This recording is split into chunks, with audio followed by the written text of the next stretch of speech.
In this episode, Ryan and I sit down after a long hiatus, and we talk about future projects, the sequence of returns risk, and the role of life insurance in managing it.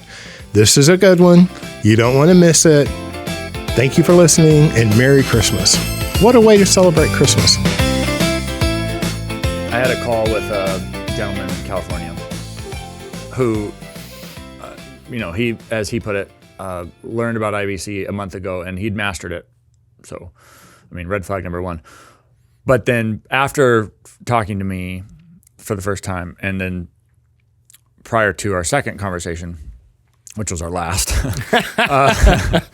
he expressed how he had learned about private placement life insurance, where you could throw a bunch of money at a variable universal life contract and then indirectly exercise control over how those funds were invested in order to reap discretionary investment gains in a non-taxable environment. And my first point to him was, oh, you mean the one that is under extreme federal scrutiny right now? Oh, that one, yeah. There's a 2024 U.S. Senate Debt and Taxation Management Subcommittee report on this. But anyway, he was really attracted by that, right? Because, high rates of return. So we're return chasing. And, we're finding the special hack. Yeah. Right? Special hack. I get the shortcut, right? Special shortcut hack, which always works out so well. And so I was explaining to him that, universal life, they throw all these great rates of return at you, and there's always some assumed rate of growth there. And the problem is we have a very specific monetary system in this country called fractional reserve banking. And as a result, we have what's called the business cycle, which everybody will be familiar with, these periods of great booms followed by acute, dramatic declines, corrections in the value of publicly traded assets. This is the 2008 correction. This is the 2001 dot-com burst and other similar type periods. And 1997, 1973, 1967. Yeah, they go on and on. It's called the business cycle. 1893, 1910. For a reason. It is cyclical. It does continue to happen over and over again, and that's not a bug. It's a feature of the system. And you could get conspiratorial as to the intentionality behind that. But regardless, it is a cycle, and it does continue to occur. And so I got this idea in my head. It's like, and I had a little conversation with AI about it, of where it ultimately ended up was, I wonder if anybody has, in an academic paper, articulated the relationship with or between the business cycle on the one hand and what's called sequence of returns risk in the financial planning industry on the other hand. And for those who don't know, sequence of returns risk, as articulated by Investopedia, is the danger that the timing of withdrawals from a retirement account, or really any account, will negatively impact the overall rate of return available to the investor.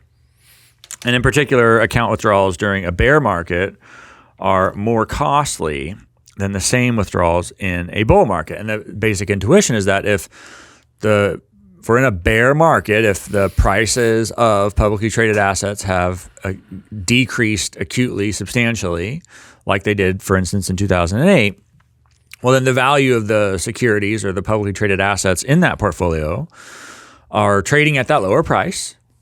So if you're taking withdrawals, you're liquidating, you're selling those assets at those now lower prices.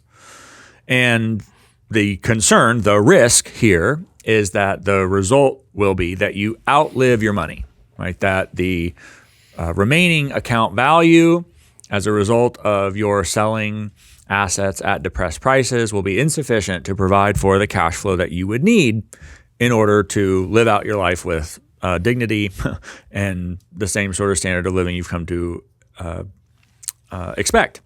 That is sequence of returns risk. And so, I already knew in Austrian business cycle theory, and I'm going to quote here specifically from a reformulation of Austrian business cycle theory in light of the financial crisis, an article in the Quarterly Journal of Austrian Economics in the spring of 2012 by Joseph Salerno, academic vice president of the Mises Institute. He writes, although overconsumption is caused directly by what may be called the wealth or net worth effect, it is financed by the increase in the money supply and later in the boom, the drawing down of cash balances as inflationary expectations take hold. So the idea there is that, okay, we're in the boom period and asset prices literally, and this is where I'm going, but asset prices are flying off the roof, right? And so we feel wealthy. Of course, we know that that's not wealth. Wealth is goods and services. We feel artificially overcapitalized. We feel like we have a lot of monetary value that we can get access to. And so we overconsume.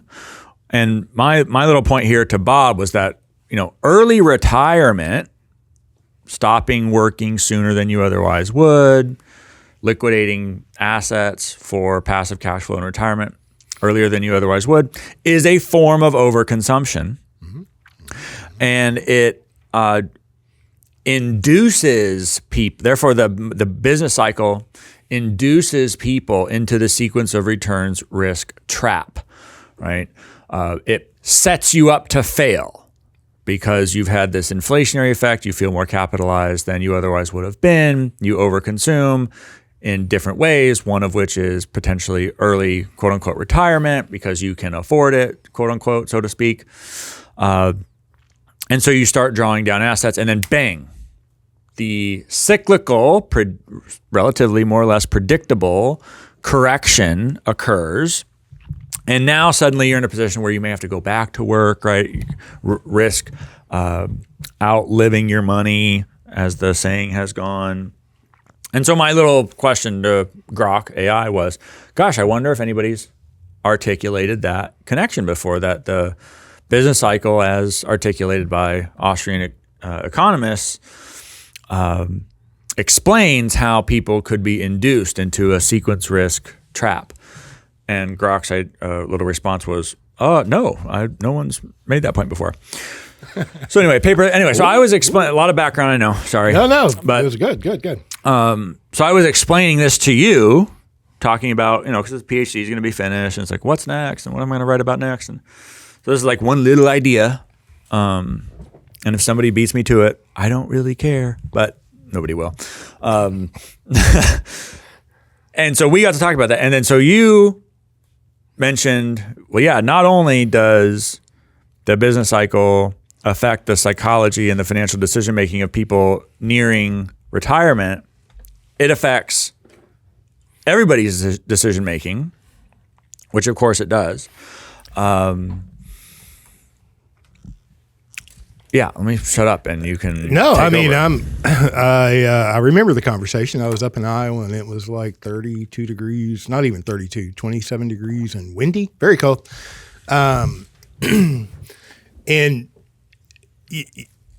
also the sequence of returns risk in combining the Austrian business cycle theory.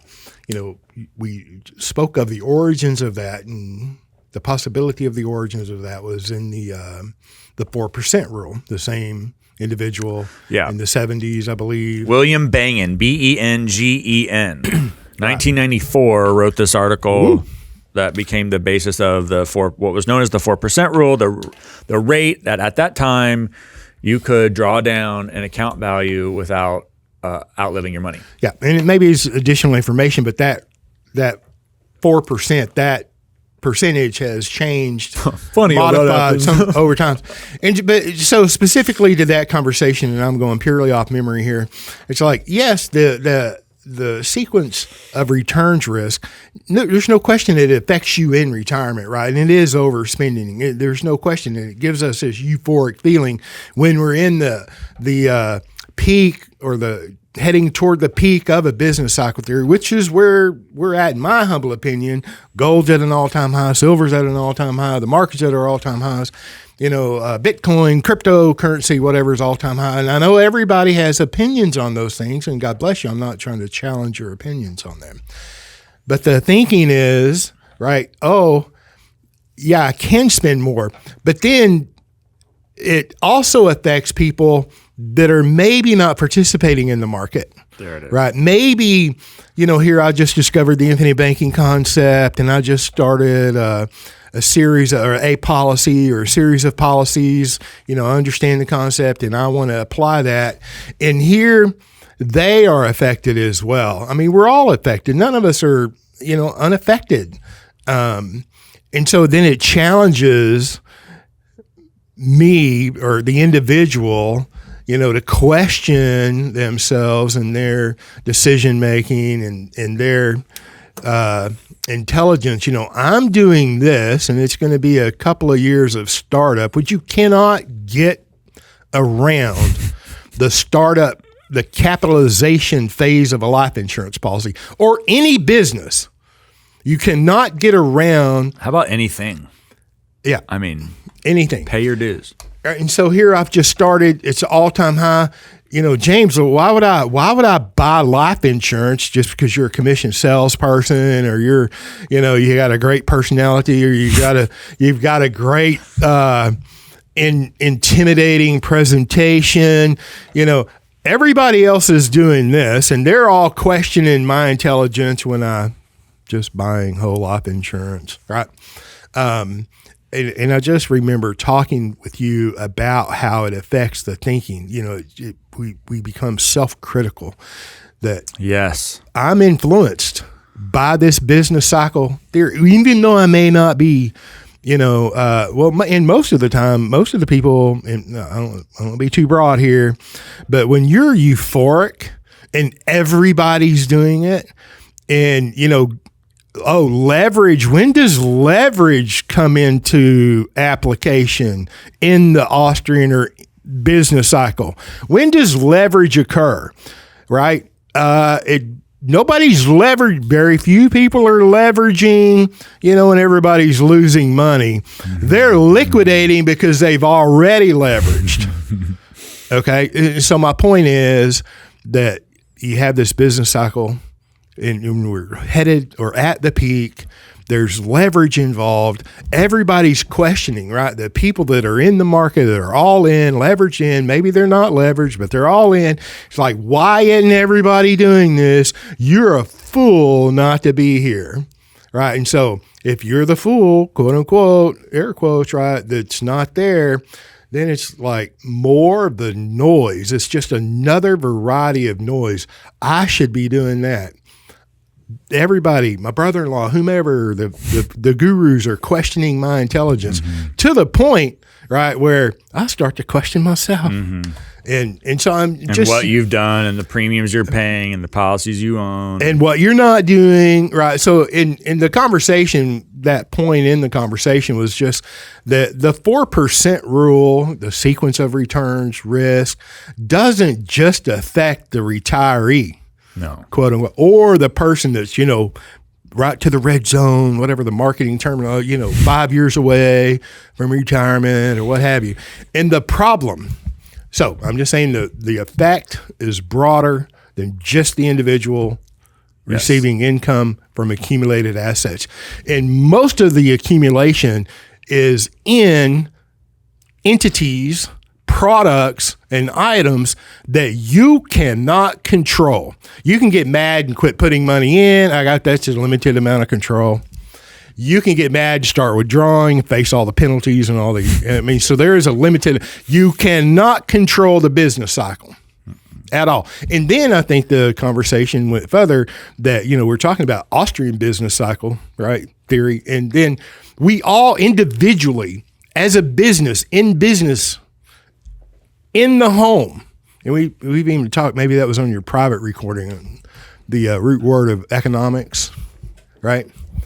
So in the home, every home has a business cycle. Every business has a business cycle. Now, some may be more correlated to the overall business cycle, which, is manipulated. I don't want to go down any rabbit holes, but it's totally manipulated. Or the cause from the Fed. Okay.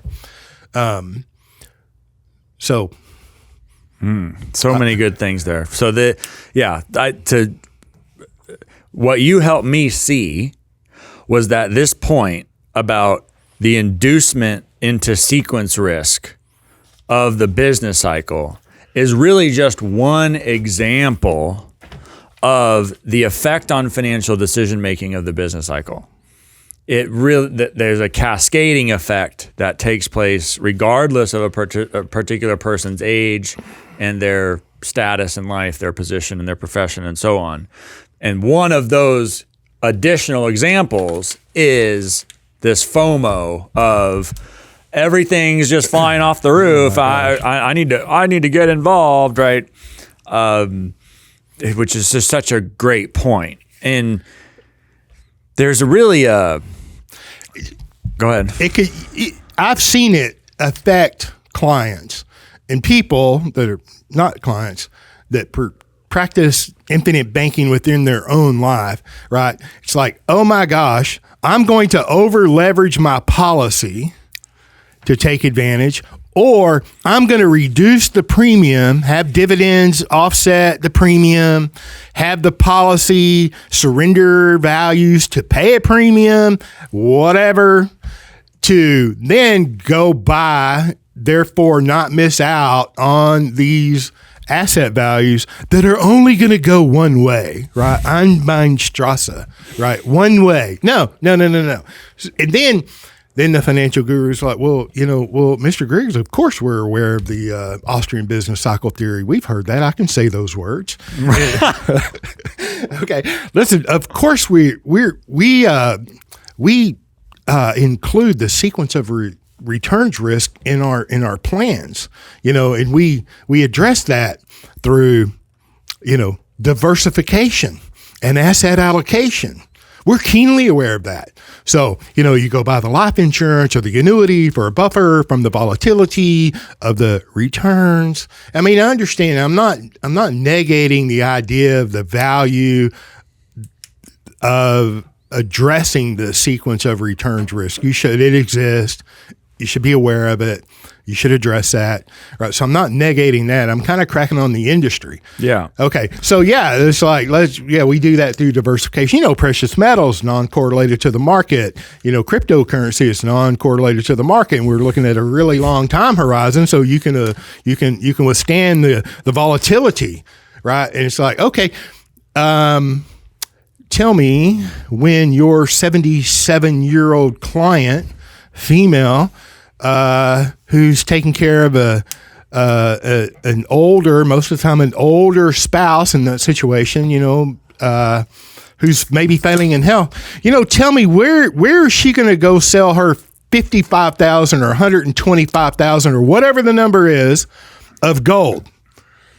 Right? Is she going to drive down to the pawn shop, every month to sell it? Is she going to do it all at once? Is she going to dollar cost average, and do it on a monthly basis? Right? When is, I have to say this, on the asset allocation, because I've heard that, right? It's like, and look, we'll just target date it. Don't leave it to, innocent, imperfect human beings. We've got, magical, special, holy, righteous AI that's going to do the algorithms, and they're going to automatically reallocate across. And so that's just how, through human imperfect knowledge, we'll overcome the very problems that we've created in the system. And it's like, how did that work? How did the asset allocation magic work when Jerome Powell decided to hike interest rates at the greatest rate ever in recorded history? Right, and interest rates and bond values move inversely. So, okay, the logic of the target date fund, where I'm going to reallocate out of stocks and into bonds, and bonds are safe, right? Because the value of stocks can go up and down, but bonds just they steadily go up over and over. They didn't go up so steadily when the Fed decided to hike interest rates up. And it's not like that's the first time that's ever happened either. Volcker did it, right? So none of the guy before him did it. Going back to things being outside of one's control, and at the way the system is built is these things are at the discretion of major institutions and, of course, politically connected individuals that you cannot sit down and model and put in your magic Excel spreadsheet. Say, oh, this will solve it. The only, O-N-L-E-Y, the only place one can accumulate capital where the value once built is guaranteed is the whole life insurance world, and annuities being an insurance-based product. It's in life insurance. That's it. That's the only place where there's a counterparty guaranteeing the value on a recurring basis. I remember when counterparty risk was a big topic in, I don't know, it was in Las Vegas at a Austrian type, libertarian type convention, and it was, well, what's the counterparty risk? Oh, there's so much there. I want to touch on the target date. You know, when you go to work and you have retirement benefits, now you have to opt out of the qualified plans, right? Because you're automatically enrolled at the time of employment, and you're automatically enrolled into target date funds. You know, Barry Dyke talks about them in his works, 3 books, right? Available at Nelson Nash Institute, the Economic Warrior, his website, our website, bankwithlife.com. The target date funds, right? So the younger you are, the further out the target date is. The target date of retirement is what the date is targeting, your retirement, right? So the younger you are, you have more exposure to equities, right? And the closer you get to retirement, let's say I'm 60 and I go to work and I'm automatically enrolled. I'm automatically enrolled in a shorter target date fund that has a shorter time period for retirement. So I might be 80% bonds and 20% equities. This is not complicated. It is not. It doesn't take much to look behind the curtain and really see what it is. Right, it's not overly complicated. Okay, and then and I love your point. You know, totally agree. You know, the life insurance company, they're making the underlying guarantees, and where do they, pray tell, put the capital that you send them in the form of premium? You know, and I've said this many times. Say it again. I think repetition is tolerable in the right application. I pay a premium to the life insurance company. That is no longer my money. That becomes the property of the life insurance company. I have purchased a contract and all of the rights and privileges of that contract, right? And we know it's life insurance. So there's a guaranteed death benefit. Yep, may have a non-guaranteed component because we're with mutual companies, and because we're with a mutual company, we're owners of the company. Therefore, we share in the financial experience of the life insurance company, which they cannot guarantee. Nor can any company other than the government contractor, if they're big enough, can guarantee the profitability in the future. They can't. They're going to be profitable. Can they guarantee how profitable they're going to be in a future year? No. So therefore, the dividend from a life insurance company that you're a part owner of is not guaranteed.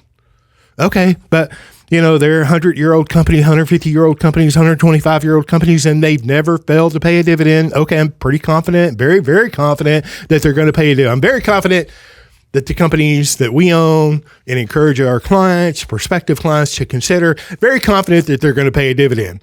Will the dividend go up and down? Yes, it'll go up and down. My point here is, where does the company put that money that is no longer yours when you send it to them in the form of a premium?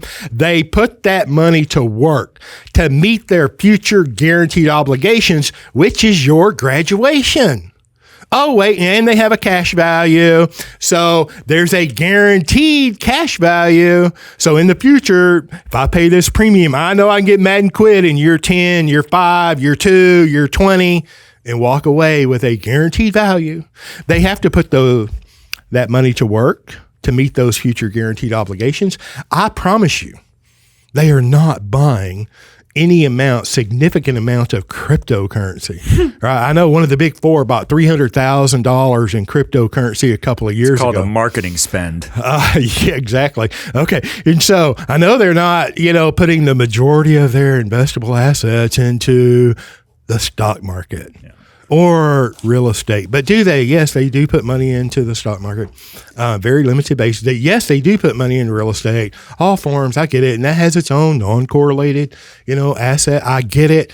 Where do they put the majority of that money to meet the future guaranteed obligations? They put it in bonds. Okay, corporate bonds of varying durations, high grade, mid grade. They don't buy junk bonds. Right? And then government bonds. Okay, and I want to make a point here. My point is that, yes, there is an inverse relationship. Interest rates up, bond values down. Interest rates down, bond values up.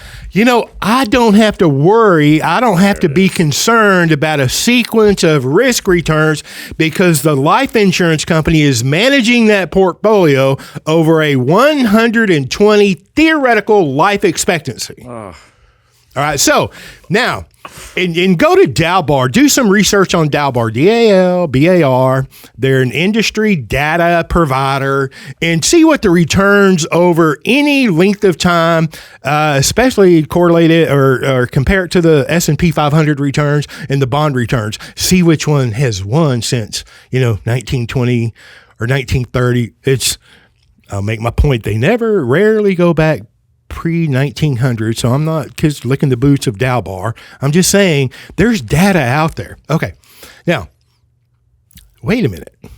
If I want stability and longevity, especially as I age, and I don't have to go sell precious metals, I don't have to manage a big real estate portfolio, I don't have to worry about the business cycle and the interest rate environment, which you cannot control. I can't, you can't, we all can't. We all know this. I know I'm pointing out the obvious, but here we have a life insurance company that's been managing this portfolio for a long time period, and I get the government comes in with the Dodd-Frank Act, the Dodd-Frankenstein Act, in the industry, it's been reduced to the Frankenstein Act, mark to market. How are you going to value those bonds? Are you going to value them at today's values when interest rates are really high and bond values are down? All of these games that the state plays. So like, I'm putting my money into life insurance, and they're primarily investing in bonds of all durations, government, corporate. I get it. Do I have to worry about interest rates up or down? That I can worry all day long if I want to. I can't control it. So why should I worry about it? It's like, and so when you said that, it just brings to mind, I don't know how many times I've had conversations with clients, skeptical people, people who don't like life insurance. I get all that. So that's what came to my mind is, where does the life insurance company put the money? They put them in bonds. I don't care if interest rates go to zero. Well, I do, but not for the stability of myself and my family and our team. I'm not concerned about that. And that's the point, is that is the job of the life insurance company, is to manage sequence of returns risk. That is the job. And as it turns out, it's not like there's special unicorns. There's a whole industry in the mutual life insurance world that has successfully done it for over 100 years. Oh my goodness. So it's not like this is some purely theoretical, imaginary. No, they've been doing it for longer than those tax qualified plans have existed, right? So there's evidence to support the theory. I'll say this too, because where this off, you start getting into the durability and the resilience from a financial perspective of a mutual life insurance company, and then it's like you could almost hear the switch flip, how quickly we go into what's called the nirvana fallacy, right? So there's an article by the economist Harold Demsetz called Information and Efficiency, Another Viewpoint, in the Journal of Law and Economics not too long ago, back in April of 1969. So this has been around for a bit, but the nirvana fallacy is the comparison to the illegitimate comparison to nirvana, to the perfect alternative. Wait, Jane, are you telling me that I don't get absolute perfect predictability in everything, like the future stream of dividends? It's like, yeah, no, you don't, because here we are down here, this side of heaven, where we've got to deal with imperfect human beings and institutions. And so let's not compare the proposal to the perfect, unrealistic alternative. Let's compare what's available to what's available. And the question becomes, do you want to accumulate financial value within institutions whose explicit job and has the historical track record of properly executing on the job of managing successfully sequence of returns risk? Or do you want to accumulate a bunch of financial value in something that is directly, obviously exposed to the fluctuations of the business cycle, which, as we've pointed out again and again, none of us can control? That's the question. It's an inescapable it's an inescapable question. And so it really becomes a question of, am I going to be tempted? It is temptation in the biblical sense. Am I going to be tempted by the world, by the advertised rates of return, by the financially engineered products of Wall Street? Am I going to be tempted by that? Yes. The answer is yes. Yes. And you've got if there's any proof of free will, you've got the agency to go and explore and experience all that. As one of my clients has recently mentioned, he's like, this is all really great. And, whenever someone starts that, there's the magic words coming, right? Yeah. Behold the underlying truth. Yeah. But, I don't think this is all, the end all be all. I think I should be still investing in, inflation, blah, blah, blah. And I'm like, okay, just to bring us back down to the reality here, Nelson Nash never said, and the infinite banking concept was never proposed as the magic one-stop fix all. It was never positioned as, this is the only thing you should ever do. Just pay a premium and do nothing else. That was never the proposal. So if that idea has percolated in your mind, just know it doesn't have any basis in how the infinite banking concept was actually presented or what its content consists of. The idea was always to say this is a matter of better positioning oneself, to accumulate capital in a guaranteed environment, in a tax favorable environment, in a private environment, in a non-market correlated environment, in one in which you have guaranteed contractual, private, legally enforceable control over, and that positions you better than storing up financial value, non-guaranteed financial value in something exposed to the business cycle, which none of us can control. That was the point, right? And then Nelson's examples, his characters in Becoming Your Own Banker, are all showing different ways of utilizing capital. Now, they're on durable consumption good purchases, the purchase of a vehicle, CD Sisters. It's showing the purchase of a durable production good, the tractors and trucks and equipment financing. Like, there's different examples. Education. Yeah, education. These are all of those are different examples of the use of the system. And then Nelson himself would give his own stories in his seminars and in his second book, Building Your Warehouse of Wealth, where he talks about how if you have access to a large pool of financial value, then opportunity will track you down. He's explicitly emphasizing the entrepreneurial and investment opportunities that come your way as a result of being well capitalized. So one cannot say that it was an original part of the IBC to say that all you should do is pay a premium and do nothing. That was never the deal. That was never, nor was the deal ever to say this is perfect. We're not fulfilling this isn't nirvana. It's not meant to be. It's to say that this is how one can best position oneself given what's available this side of heaven. And I love it. I love it. You spit out so many great points that can go a lot deeper. Okay. It's been a few months. It's piled up.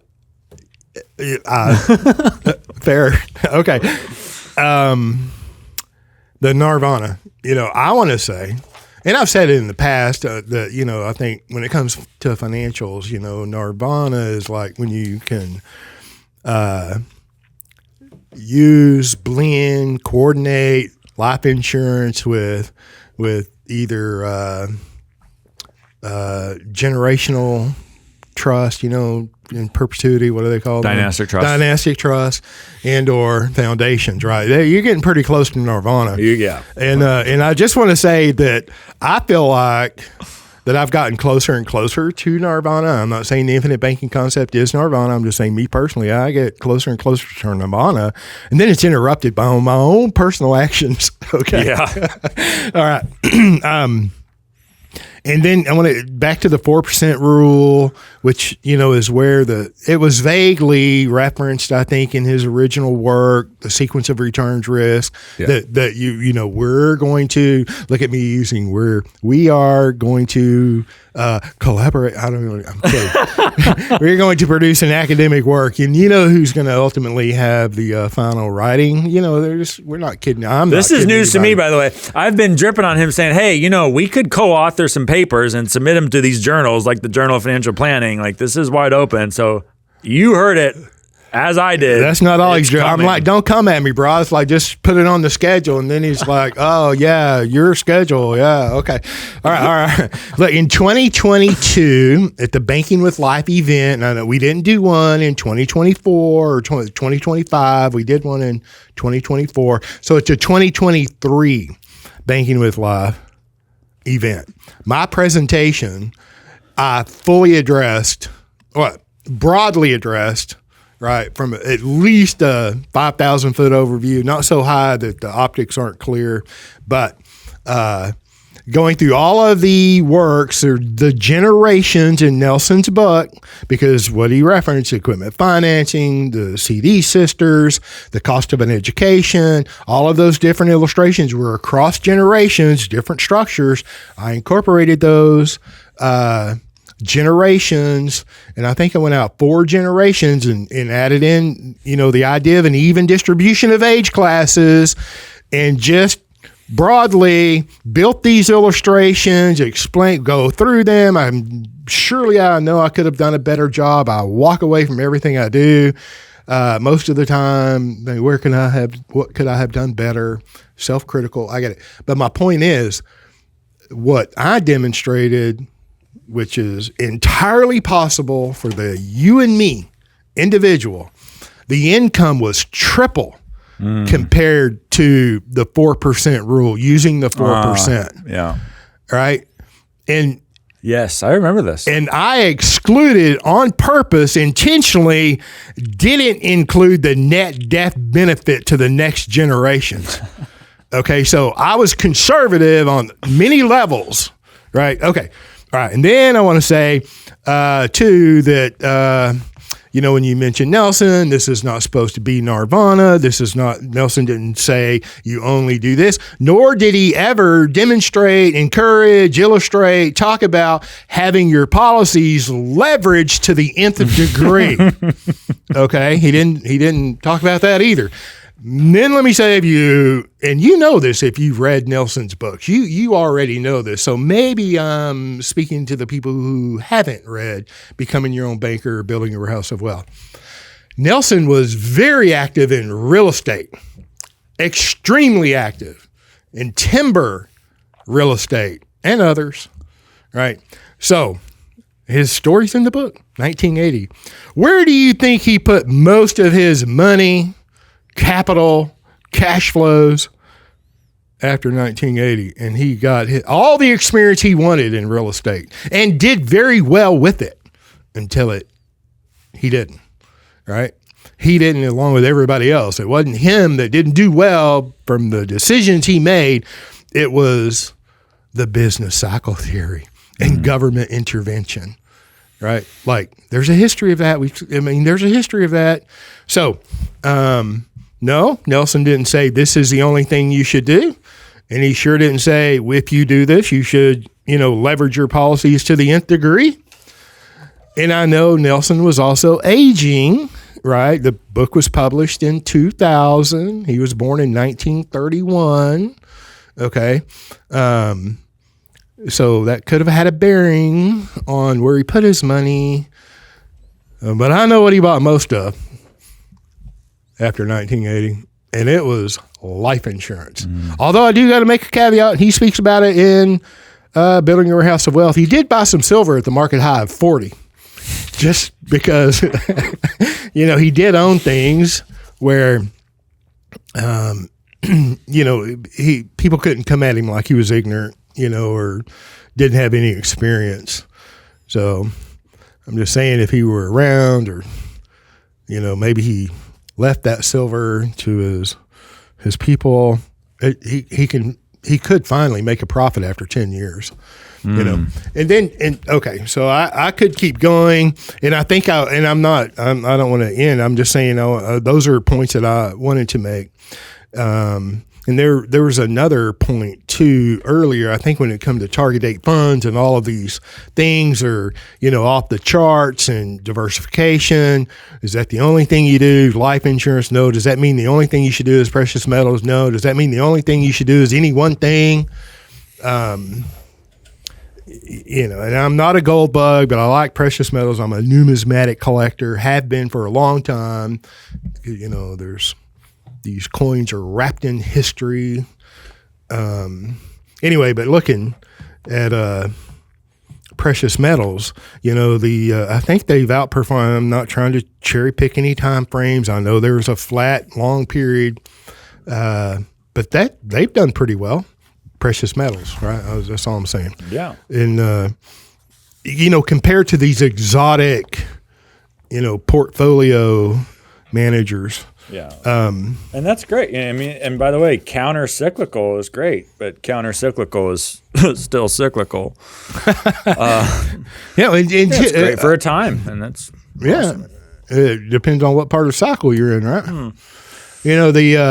Another thing when have conversations about life insurance. What do they do with the money? Where do they put the money?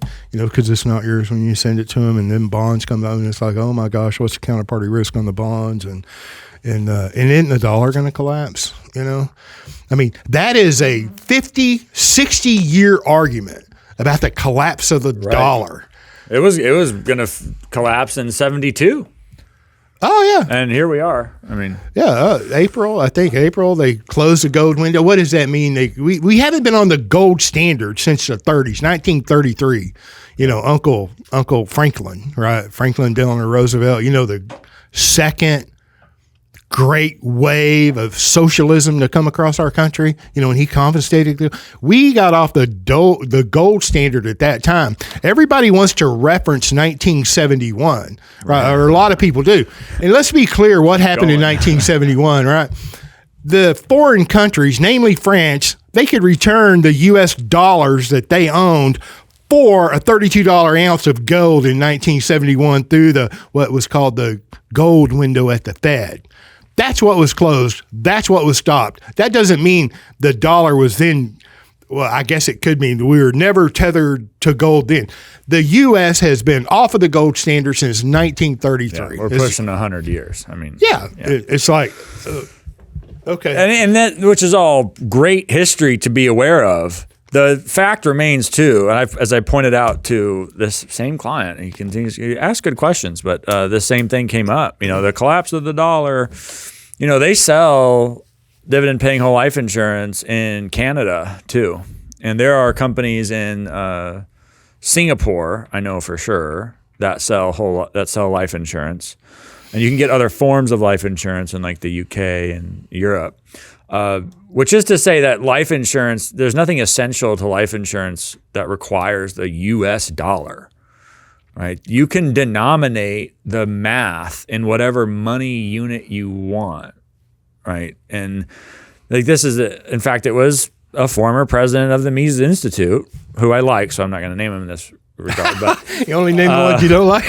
Well, no, I like the guy, so I'm going to criticize him here. But he's like, owning whole life insurance, that's dollar denominated. Oh yeah. It's like all assets are money denominated.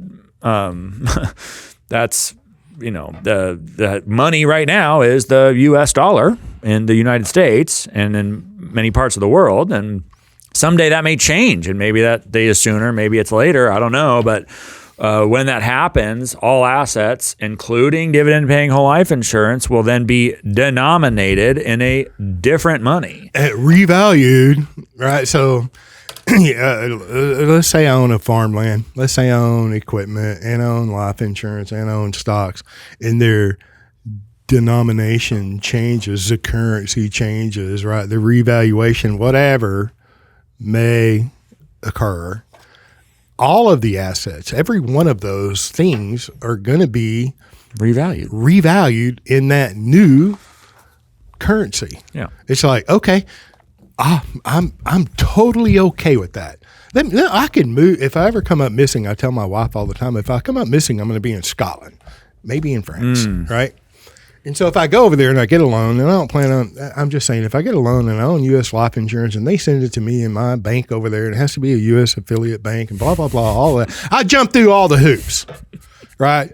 I'm going to convert those U.S. dollars into the currency, which would be the euro, right, in the U.K. It's like, okay. Yeah. I mean, it's so not, I mean, it makes for great marketing. You know, it just adds to the FOMO, right? It influences my behavior. And so I therefore believe totally that history is very important. Just to be aware of it, have an idea, because, you know, we all say history repeats itself. If it doesn't, it surely rhymes. You know, okay, when is the federal government, I'm not trying to, you know, bang on the state, all the time. But when are they going to all of a sudden, you know, come to the awareness that they should be good, right? That they should not expand. The idea of not expanding may be a good idea. They don't even have the ability. So it can happen, right? So what can happen? Oh, what they've done in the past. It'll just be a new chapter and a new book. New iteration. Yep. There's a lot. Look, you know, see, this young man has an hour and a half, as you know, to prepare driving down here. And I'm like, I roll out of bed, you know, drive over here in 15 minutes. I make a few notes, and then we didn't even hardly get too down on into them, too deep into them. There's no way. You got to a lot of that. Yeah. I do like the I want to bring it up again, the ignore. The idea of ignoring information. It's willful, intentional ignoring information that's available, whether the information's right or wrong. Yeah. Okay. Just don't ignore this idea, because for whatever reason, because somebody gets a commission, because it's life insurance, because you don't like life insurance, because the dollar's denominated in the dollar, whatever reason, don't ignore the information. That the idea that you can become your own banker and what that can mean to you. In all these very specific ways we've discussed, you know, offloading your sequence of returns risk to an institution whose job it is and has been for a long time to properly manage it in relation to mortality costs. I mean, the one little part, the last thing I'll add is, among all of this propaganda about how you need to give up ownership and control over capital to some faceless third party owned and operated by people who probably don't like you and what you stand for, is it's just implicit diminishment of the individual and of the individual's own capabilities, your own, I think, God-given ability to create, to generate, to produce. You know, the individual I mentioned earlier who was all mystified by the alleged rates of return in private placement VUL, you know, he's just so transfixed by all these kind of what to me seem like small rates of return that are supposed to be great, you know. And he would constantly come up with this thing as like, whoa, you know, risk and return, you can't get I know it's risky, but look at the return. There's a trade-off. Don't you know there's a trade-off? It's very much like how I joke how Wall Street's convinced people that financial analysis just comes down to identifying a bigger number from a smaller number. It's like, oh, wait, I just need to remember that there's a trade-off between risk and return. Oh gosh, I feel corrected. And there's an illustration that shows a bigger number with the greater risk you take over the longer time period. Yeah. So I hit him with this. I'm like, yeah, that myth that risk and return are inherently inversely related, like that there's a necessary trade-off, that myth is really just how things are for the poorly capitalized. What?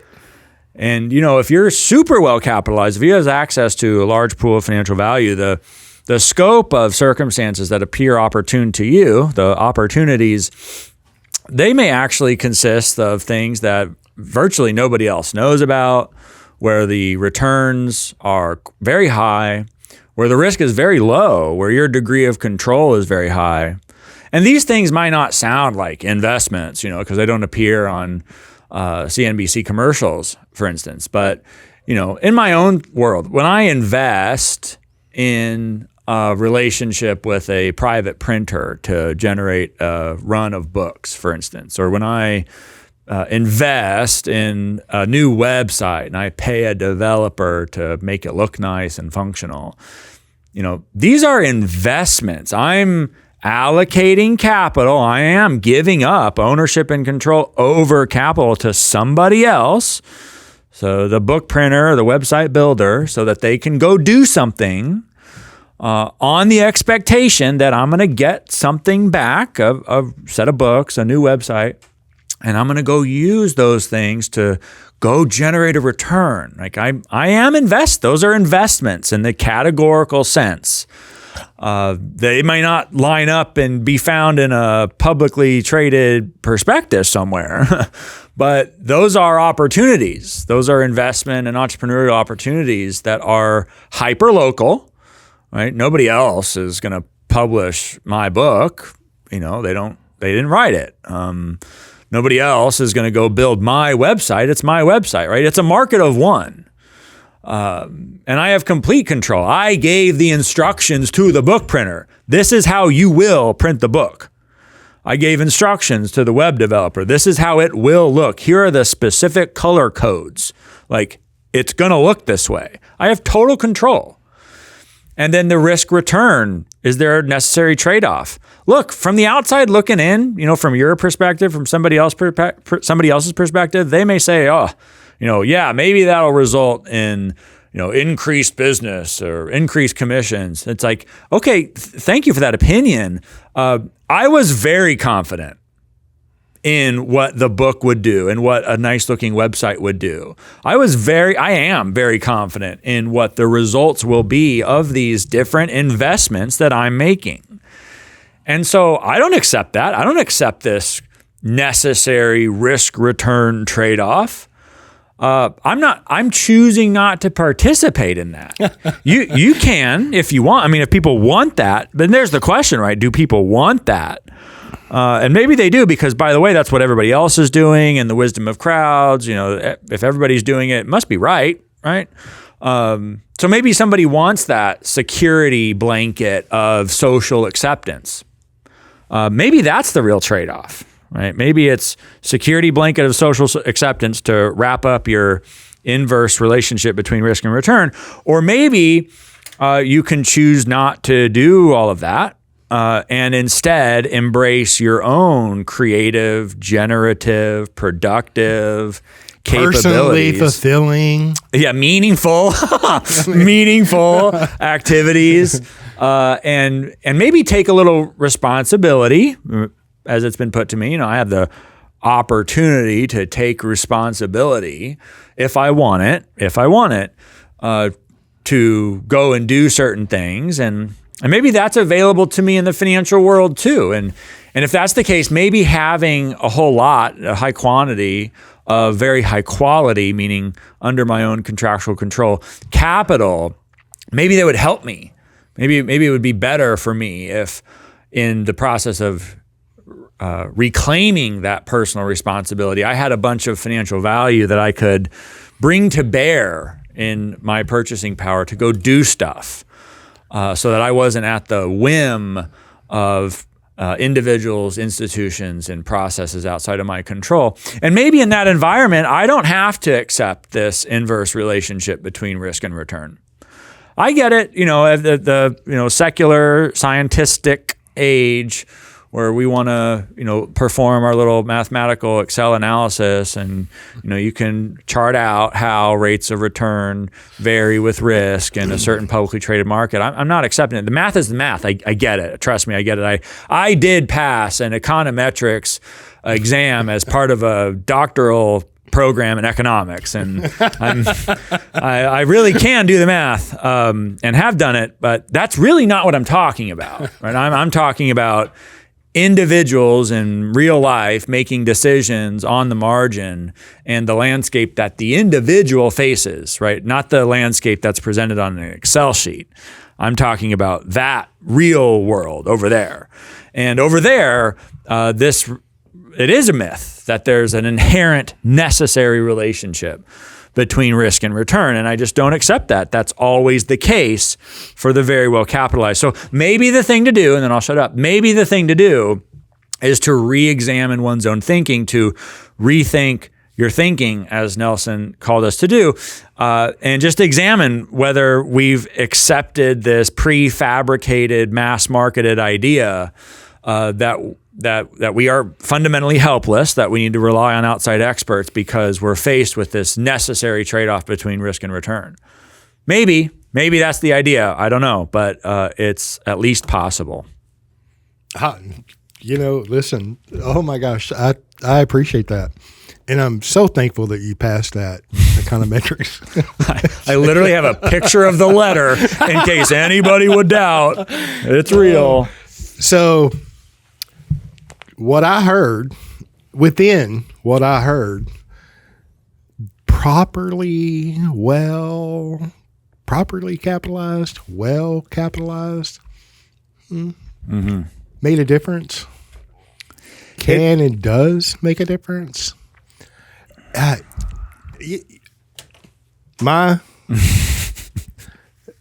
Consistently, people are undercapitalized. They haven't fully embraced a systematic method of becoming properly capitalized. Not often have they really thought through, what does that mean? What does that look like? And it looks the total opposite, in my humble opinion, of what the financial world, the box that they're trying to shove the consumer in, So therefore, that is a major problem that we all have and that we can all change. If you want to. Yep, if you want to. Okay, well, I really had fun. I'm glad we should do this more often. Yeah. Almost like it's a good thing. Yeah. All right. Thanks for listening. Bye, y'all.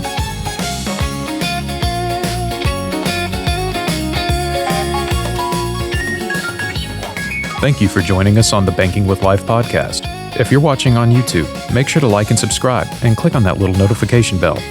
Otherwise, join us on Apple Podcasts and Stitcher for weekly content.